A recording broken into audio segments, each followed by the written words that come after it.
English మాట్లాడడానికి భయపడుతున్నారా? అయితే మీకోసమే ఈ స్పోకెన్ ఇంగ్లీష్ క్లాసెస్. వెంటనే కాల్ చేసి జాయిన్ అవ్వండి.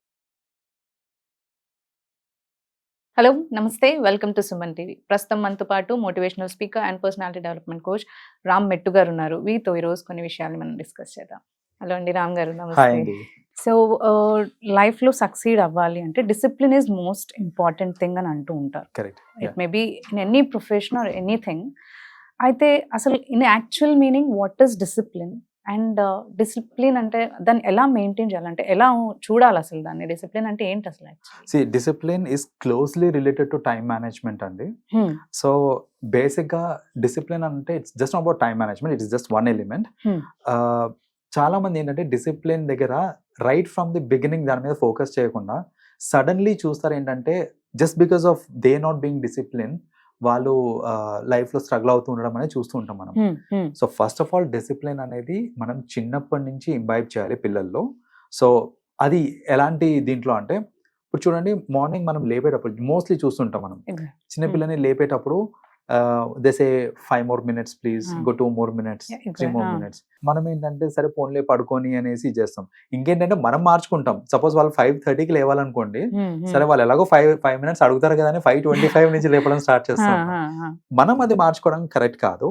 ఆ పోస్ట్పోన్మెంట్ ఆర్ ప్రొలాంగ్ చేసుకుంటే ఏంటంటే ఇన్ అ వే మనం సరే తీసుకో ఇంకొక 5 minutes అని అంటున్నాము అని అంటే in a way we are actually creating a negative thought to them that it is okay to postpone చేయొచ్చు, టైంకి మనం వాల్యూ ఇస్తలేము అక్కడ అనేసి ఇదే ఉంది.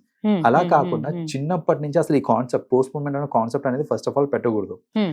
రెండోది it is okay to go late అనేది కూడా మనము ప్రొజెక్ట్ చేయకూడదు అనమాట. ఇది ఎక్కడ ప్రొజెక్ట్ అవుతుంది అని అంటే ఫస్ట్ ఆఫ్ ఆల్ కిడ్స్ అనేది మన దగ్గర నుంచే నేర్చుకుంటుంటారండి. ఏదైనా సరే చిన్నప్పటి నుంచి మన దగ్గర పేరెంట్స్ దగ్గర నుంచి నేర్చుకుంటూ ఉంటారు.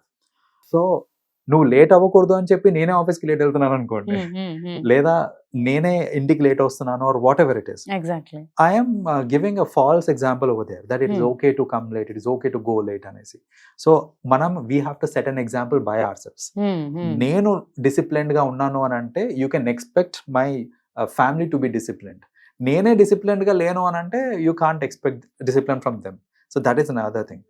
అయితే డిసిప్లిన్ ఉండడం వల్ల మనకి మేజర్ బెనిఫిట్స్ చాలా ఉంటాయండి. మనం ఫోకస్ చేస్తూ ఉంటాం. లైక్ జనరల్లీ ఏంటంటే డిసిప్లిన్ వచ్చేసి మిగతా నేర్చుకుంటూ ఉంటాం మనం, కానీ డిసిప్లిన్డ్ గా ఉండడం నేర్చుకుంటే కనుక we can actually do a lot of things effectively. First of all mental peace of mind ఉంటుంది. If you're disciplined, mental peace of mind ఉంటుంది.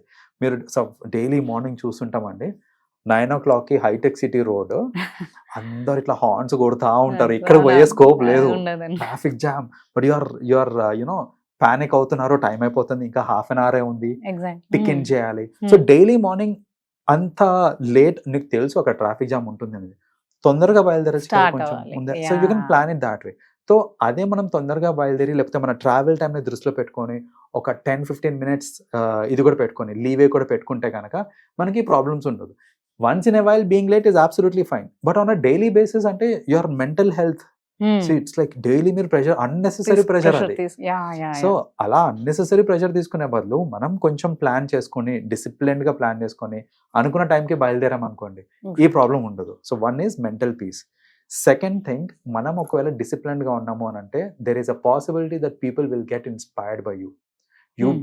You stand to be a role model అక్కడ. So ఆ role model లాగా ఉండాలి, పక్కన వాళ్ళని మనం inspire చేయాలి, లేదా you want to be different from others, elevated, be in a work place ఎక్కడైనా సరే. చాలా మంది అనుకుంటారు ఎవరు చూడట్లే మనల్ని అనేసి, కానీ అందరూ అబ్జర్వ్ చేస్తూ ఉంటారు మనల్ని. సో మీరు కనుక ఖచ్చితంగా వర్క్ ప్లేస్కి డైలీ బేసిస్ మీద ఆన్ టైం వస్తున్నారు అని అంటే that's going to be a stand point for you అనమాట. అంటే అది అప్రిషియేషన్కి కానీ ప్రమోషన్కి కానివ్వండి, దేనికైనా సరే అది అవుతుంది. మూడోది మన ఎఫిషియన్సీ ఇన్ వర్క్ పెరుగుతుంది. అది స్టూడెంట్స్ లో కానివ్వండి, parents I mean like working employees తో కానివ్వండి, ఎక్కడైనా సరే మనం ఏంటంటే ఎఫిషియన్సీ ఇంక్రీజ్ చేసుకోవాలి అని అంటే punctuality is also very, discipline is also very important. So నేను డిసిప్లిన్ గా ఉన్నాను అనుకోండి, I have a calm mind, peace of mind ఉంటుంది. పీస్ ఆఫ్ మైండ్ తోటి నేను ఏదైనా చేశానంటే దాని అవుట్పుట్ బెటర్ గా వస్తుంది. క్వాలిటీ బాగుంటుంది, అవుట్పుట్ అనేది బాగుంటుంది. అది చదవడంలో కానివ్వండి, ఏదైనా పని చేయడంలో కానివ్వండి. అదే నేను హడావిడిగా చేస్తున్నాను అని అంటే obviously I may end up taking more time and నా అవుట్పుట్ కూడా up to mark. So output కూడా ఎన్హాన్స్ అవుతుంది. ఇవన్నీ అడ్వాంటేజెస్ ఉన్నాయి కాబట్టి పేరెంట్స్ ఏంటంటే ఇప్పటి నుంచి already if you're grown up you can still do some practices by yourself. కానీ చిల్డ్రన్ కి డిసిప్లిన్ అంటే మనం ఎఫర్ట్స్ పెడితేనే వాళ్ళు డిసిప్లిన్ గా ఉంటారు. అండ్ డిసిప్లిన్ గా ఉండడం అంటే స్ట్రిక్ట్ గా ఉండడం కాదండి. నవడేస్ అదే అంటున్నాను నేను. ఇప్పుడు వాళ్ళని రోజు అదే టైంకి లేపి సండే కూడా అదే టైంకి లేపేసరికి వాళ్ళు ప్రెషరైజ్డ్ ఫీల్ అవుతారు.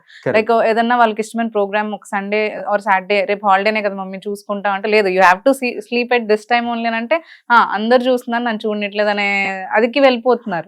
Exactly. So how right it is like every time అలా ఉండడం అనేది. సో చిన్న చిన్న లీవేజ్ ఇవ్వచ్చండి. అంటే it's a rule that Monday to Saturday you have to wake up on time. If you do that Sunday నేను నీకు కొంచెం లేట్ గా లేవడానికి ఛాన్స్ ఇస్తాను. So it's a kind of perk that you're giving. So అలాంటి perks ఇచ్చుకుంటూ చేయొచ్చు. అంటే సండే కూడా లేస్ చేసేది ఏం లేదు అక్కడ. సో సండే ప్రెషరైజ్ చేయాల్సిన అవసరం లేదు. మరీ అంత మొండిగా స్ట్రిక్ట్ గా ఉండాల్సిన పని లేదు. ఎక్కడైతే మనము కొంచెం స్కోప్ ఉంది that we can be lenient అంటే you can be lenient to an extent again. So మరీ స్ట్రిక్ట్ గా ఉండకుండా ఆ కరెక్ట్ బ్యాలెన్స్డ్ వేలో ఉంటే కనుక ఆ డిసిప్లిన్ అనేది కూడా కరెక్ట్ ప్లేస్ లో ఉంటుంది and they will become very successful అండి. ఓకే. సో ఎలా అలవాటు చేయొచ్చు అంటారు కిడ్స్ కి? డిసిప్లిన్ అలవాటు చేయడానికి మోస్ట్ ఇంపార్టెంట్ ఏంటంటే they can put them to sports also. Like any sport, any sports ki that's a very in fact that's the best way in fact cheppalante discipline cheyadaniki, because sports lo generally ఏంటంటే they have a time to go. Like ఈ time కి నువ్వు ఖచ్చితంగా రావాలి ఇక్కడికి. So ఆ time కి ఖచ్చితంగా వాళ్ళు రీచ్ అవుతారు. వాళ్ళకి ఒక 1 or 2 hours ట్రైనింగ్ ఏదో ఉంటుంది. ఈ 1-2 hours లో రిగరస్ ఫిజికల్ ట్రైనింగ్ అవుతూ ఉంటుంది. ఇన్ అవే చెప్పాలి అంటే ఇక్కడ ట్రైన్ అయ్యేటప్పుడు ఏంటంటే discipline is very important. Suppose take cricket, the number of white balls that you are coming up with. Ekku whites cheste you are not taken anymore. So వాళ్ళు ఏంటంటే they'll try to discipline themselves that to this terms a ball చేయాలి అనేసి. So అలా ఏంటంటే ప్రతి sport లో I just gave an example of cricket, but ఏ sport లో అన్నా జనరల్ యాక్టివిటీ ఎట్లా ఉంటుందంటే it will create inbuilt discipline అనేది వస్తూ ఉంటుంది అనమాట మనకి, because of the way sports are mostly designed. So sports is the best అండి.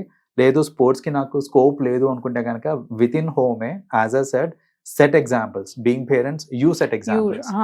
సో ఆ ఎగ్జాంపుల్స్ సెట్ చేసుకుంటూ వాళ్ళని డిసిప్లిన్ చేయడం చాలా ఈజీ అంటారు. సో చెప్పడం కంటే కూడా మనం అలా ఉండి చూపిస్తే దే లెర్న్ మచ్ అంటారు. ఎగ్జాక్ట్లీ. నువ్వు 5 గంటలకు లేవని చెప్పకంటే నేను లేచి చూపిస్తాను. So that is what. And also reading also is a very good habit అండి. In a way చెప్పాలంటే when people read, that also will contribute to their mental development అన్నమాట. So they will be much more disciplined when they start reading books. ఈ reading books అనేది చిన్నప్పటి నుంచి అలవాటు చేయాలి. తర్వాత అలవాటు చేశారంటే నిద్రపోతారు చదువుతూ. సో అది చిన్నప్పటి నుంచి చేయాలి. Exactly. Yeah. Thank you so much, Ram. Right. Thanks అండి.